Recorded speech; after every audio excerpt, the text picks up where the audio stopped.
ওই কবরের জমিনে তোমার দাদা দিদি কেউ আসবে না গো। ওই কবরের জমিনে মদিনাওয়ালা কিন্তু হাজির হবে।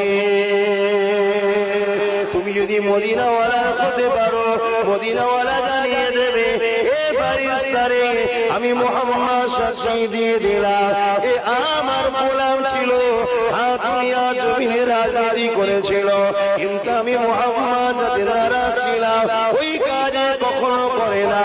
হ্যাঁ, আব্বাস সিদ্দিকী রাজনীতির কথা বলেছিল, কিন্তু আব্বাস আমার গোলাম ছিল, তাই দুর্নীতির পক্ষে কখনো যাই না, কখনো গরিবকে লুটে নে, কখনো কাউকে মিথ্যা কেস দেয় না, কখনো গানে যাইনি, কখনো ফাংশনে যাইনি, কখনো যাত্রায় যাইনি, কখনো বিহায়া নারীদের নিয়ে এসে নাচাইনি, কখনো এমন করে মানুষের সঙ্গে ধোঁকা প্রতারণা করেনি।